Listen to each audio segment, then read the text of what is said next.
L'analyse de la mortalité des mineurs d'uranium français confirme en particulier l'existence d'un excès de mortalité par cancer du poumon.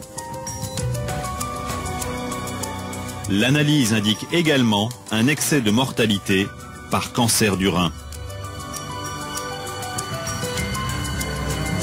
Ce constat n'est pas celui d'un organisme militant.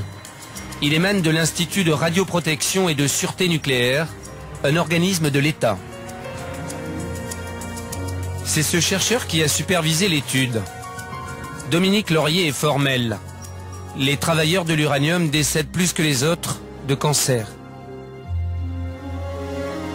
On voit en effet apparaître certains types de pathologies, en particulier les cancers, et le résultat principal, c'est une augmentation de la fréquence des cancers du poumon à l'intérieur de cette population.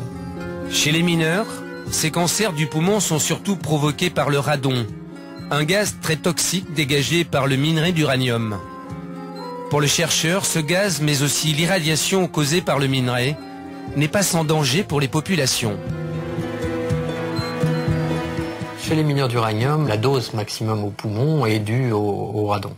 Ce qui ne veut pas dire qu'en effet, sur certains autres types de populations, sur certains autres types d'expositions, on a des connaissances aujourd'hui pour indiquer que des fortes doses de rayonnement gamma peuvent entraîner également des cancers, y compris des cancers du poumon.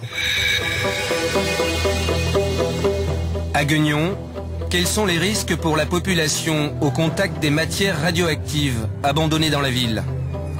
Retour à proximité du stade, de l'autre côté de la rivière. Nous allons cette fois-ci mesurer l'irradiation, c'est-à-dire l'impact de la radioactivité sur le corps humain. Saturation du radiamètre, 15 000. Là, c'est dangereux. À 2 pas de l'ancienne usine démantelée de la Cogema, l'expert de la CRIRAD a trouvé un point radioactif qui bloque carrément la mesure de son compteur Geiger. On sature le compteur Geiger au-delà de 15 000 chocs et en débit de dose au contact, on a 20 microsieverts. C'est-à-dire qu'en irradiation ? En irradiation, on a 20 microsieverts. C'est-à-dire en quelques dizaines d'heures, on va passer la limite annuelle admissible. Ici, 15 heures de présence dans l'année suffisent pour qu'un pêcheur assis reçoive 300 microsieverts, la dose maximale admissible sur un seul lieu, fixée par les normes internationales. À l'emplacement de l'ancienne usine, tout a été nettoyé parfaitement. Et à l'extérieur de ce site, dans le domaine public, on est 100 fois au-dessus. C'est incroyable. Avant de quitter Gueugnon, nous avons croisé à proximité du stade des ouvriers de la Cogema, devenue l'entreprise Areva depuis 3 ans. C'est pas courant qu'il y ait des travaux sur le site. Nous en avons profité pour rencontrer leur chef de chantier, en caméra dissimulée. Depuis que les mesures inquiétantes de la CRIRAD sont connues, le préfet a demandé à Areva de chercher une solution. C'est cet homme qui devrait s'en charger. Nous, on a commencé, si vous voulez, à regarder ce qu'on pouvait faire. Et on a même fait faire des devis. Là, on attend, c'est le préfet qui gère l'affaire.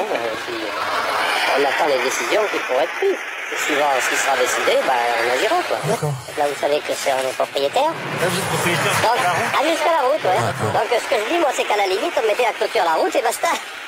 Mais bon, c'est vrai que, de notre côté, ça arrange bien la commune d'avoir ça. Pour garer les voitures. Alors, voilà. Fermer le périmètre radioactif. Cette simple précaution permettrait de ne pas trop exposer la population.